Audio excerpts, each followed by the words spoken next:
कल्पना कीजिए, अगर किसी सुबह आपको पता चले कि आपके बैंक खाते में सिर्फ इतने पैसे बचे हैं कि आप अपने परिवार का खर्च केवल 2 हफ्ते तक ही चला सकते हैं।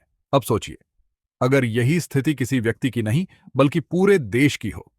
साल 1991, भारत एक ऐसे आर्थिक संकट में फंस चुका था जहां देश के पास विदेशी मुद्रा का भंडार लगभग खत्म हो चुका था। हालत इतनी खराब थी कि भारत के पास सिर्फ कुछ हफ्तों तक पेट्रोल, डीजल, दवाइयां और दूसरी जरूरी चीजें आयात करने लायक विदेशी मुद्रा बची थी। स्थिति इतनी गंभीर हो गई कि सरकार को देश का सोना तक गिरवी रखना पड़ा। लेकिन सवाल यह है, आखिर भारत इस हालत तक पहुंचा कैसे? और फिर ऐसा क्या हुआ कि यही संकट भारत की अर्थव्यवस्था के लिए एक नए युग की शुरुआत बन गया? आइए जानते हैं 1991 के आर्थिक संकट की पूरी कहानी। 1980 के दशक में भारत की अर्थव्यवस्था आज जैसी खुली हुई नहीं थी। अगर किसी को फैक्ट्री लगानी होती, विदेश से सामान मंगाना होता या अपना कारोबार बढ़ाना होता, तो उसे सरकार से कई तरह की मंजूरियां लेनी पड़ती थीं। इसे लाइसेंस राज कहा जाता था। धीरे धीरे सरकारी खर्च बढ़ता गया, लेकिन सरकार की आमदनी उसी गति से नहीं बढ़ी। इस कमी को पूरा करने के लिए सरकार ने विदेशों से कर्ज लेना शुरू किया। कुछ ही वर्षों में भारत पर विदेशी कर्ज का बोझ काफी बढ़ गया। फिर 1990 में मध्य पूर्व में खाड़ी युद्ध शुरू हो गया। इस युद्ध के कारण कच्चे तेल की कीमतें अचानक बढ़ गईं। भारत अपनी जरूरत का अधिकांश तेल विदेशों से खरीदता था, इसलिए सरकार पर अतिरिक्त आर्थिक बोझ आ गया। उधर विदेशों से आने वाला पैसा भी कम होने लगा। विदेशी मुद्रा का भंडार लगातार घटता चला गया। 1991 तक स्थिति बेहद गंभीर हो चुकी थी। भारत के पास विदेशी मुद्रा इतनी कम बची थी कि देश केवल कुछ हफ्तों तक ही आयात कर सकता था। अंतर्राष्ट्रीय निवेशकों का भरोसा कम होने लगा।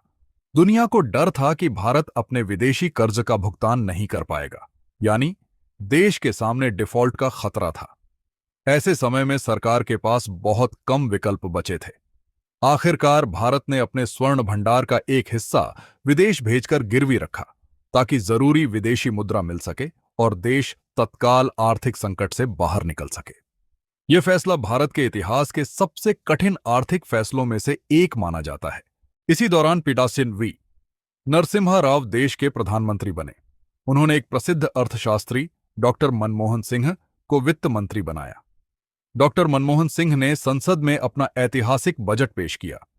उन्होंने भारत की अर्थव्यवस्था में बड़े बदलावों की शुरुआत की। कई उद्योगों को लाइसेंस की बाध्यता से मुक्त किया गया। विदेशी निवेश के लिए नियम आसान बनाए गए। आयात और व्यापार से जुड़े कई प्रतिबंध हटाए गए। निजी कंपनियों को आगे बढ़ने का अवसर मिला।